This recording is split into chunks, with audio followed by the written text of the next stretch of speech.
muita gente tinha simpatia pelo regime militar, mas tinha uma visão equivocada, porque achava que era o regime militar que estava propiciando o pleno emprego, né? Uma situação de tranquilidade, calmaria, praticamente não havia violência, é verdade. Mas era uma conjuntura mundial que favorecia, tanto que nesse período a nossa dívida externa vai lá para cima. Eles injetaram muito dinheiro, muitos milhões, bilhões de dólares no Brasil, né? Construindo a Transamazônica, já ouviram falar, não é? Investindo mesmo. A ponte de Rio-Niterói, e dinheiro para os aparelhos de repressão ao movimento revolucionário, deram suporte teórico e material também. Então achavam que esse bem-estar se deu em função da presença dos militares, o que efetivamente não é verdade.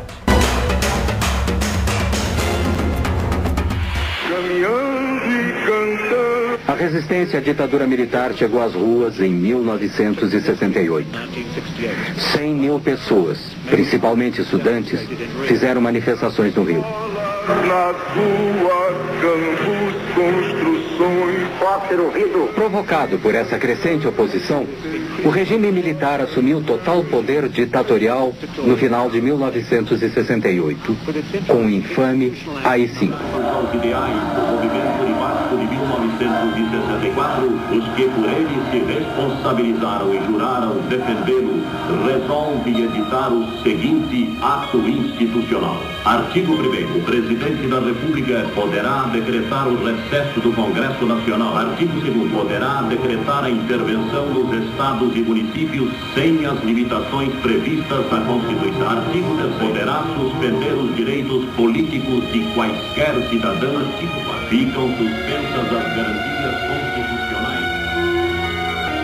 Na época da ditadura, foi estabelecido como principal legislação o Ato Institucional número 5 de 13 de dezembro de 68, que é o mais conhecido como AI-5, que diz: visamos dar ao país um regime que, atendendo às exigências de um sistema jurídico e político, assegurasse a autêntica ordem democrática, baseada na liberdade, no respeito à dignidade da pessoa humana. Você acha que isso realmente acontecia ou só ficou no papel? Cara, isso até é risível isso, dá pra dar risada até, né? Veja bem como a hipocrisia humana não tem limites. Em nome da liberdade, né, se instaurou no Brasil um regime violentíssimo, né, de supressão das liberdades, de golpe contra as liberdades democráticas. Se fala em nome da liberdade, né? Eu perguntaria, liberdade para quem? Isso é para a gente pensar. Democracia para quem?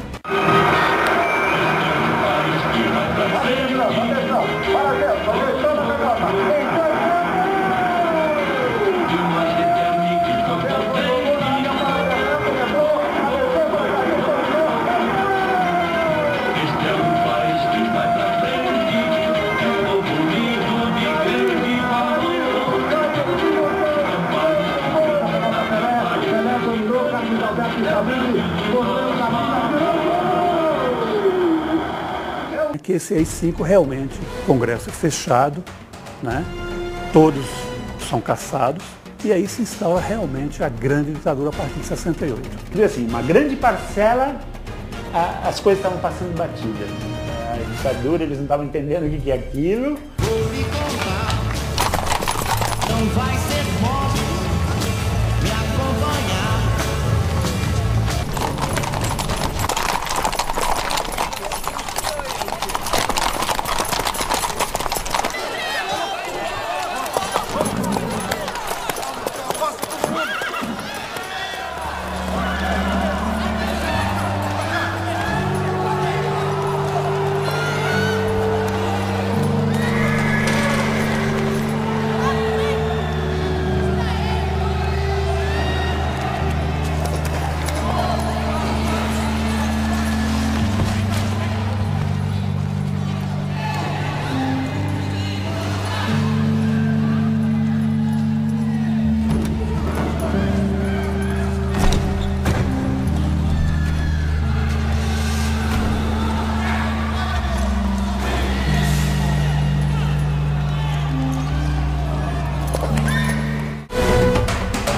momento da história do Brasil, se articulam várias organizações contra o regime militar revolucionário. Isso aqui não é um assalto.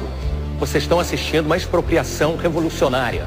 Nós estamos expropriando uma instituição bancária, que é um dos suportes dessa ditadura cruel e sanguinária. Muitos dos nossos companheiros que lutam pela liberdade e pela democracia estão sendo brutalmente torturados nas prisões desse governo militar e vocês não ficam sabendo de nada, porque a imprensa está censurada. Contem para os seus amigos o que está acontecendo. Nós somos o Movimento Revolucionário 8 de Outubro, o MR8. Qual a perspectiva? Combater a ditadura militar e instalar no país um regime socialista. Poucos guerrilheiros conseguiram resistir bravamente durante 3 anos, de 72 a 1975. Aí sim que, depois de muitas incursões do exército brasileiro dentro da floresta, os guerrilheiros foram derrotados. Outro militar, outro general, que não era eleito pelo povo e que, felizmente, talvez para o Brasil, nós tivemos um momento até de grande crescimento econômico, né? Tivemos também a Copa de 1970.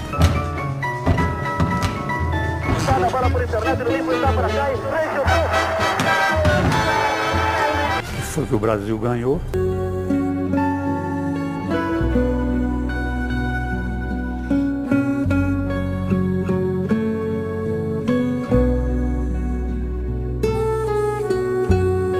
Nós tínhamos essa pequena euforia econômica e euforia no futebol, mas ao mesmo tempo tinha uma ditadura perseguindo todos os democratas, né, e as pessoas que falavam em acabar com a ditadura. Na verdade, a ditadura foi a grande arma do regime militar para calar a voz oposicionista. Então você tinha uma ditadura que tinha um censor que impunha o que se deveria escrever no país, principalmente em publicações escritas. Os jornais e revistas que mais sofreram com isso foi o jornal Estado de São Paulo, o Jornal da Tarde, estou falando aqui em São Paulo, né, a revista Veja e o jornal Movimento. Então a revista Veja colocava fotografia de diabinhos, desenho de diabinhos. O Estadão colocava versos de Camões. O Jornal da Tarde colocava receitas de bolo, de comida e tal. E o Movimento, às vezes, colocava a página em preto.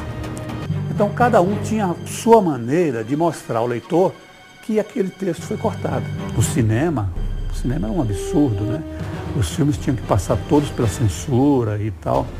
E, às vezes, ficava até engraçado, né? Tem filme que fica até risível de ver o filme naquela época com a censura, com tarjas pretas em cima das pessoas, né? Cortava o que o cara falava. Mas que mandava a Polícia Federal amanhã essa matéria para ver o que eles achavam. É terrível, né? Terrível, né? Uma mordaça, um cala-boca, uma camisa de força na sociedade. Os jornalistas tiveram um fator foram muito importantes na briga contra a ditadura. Entendeu? De lutar, de brigar e tentar, mesmo com a censura, dizer o que a população queria falar.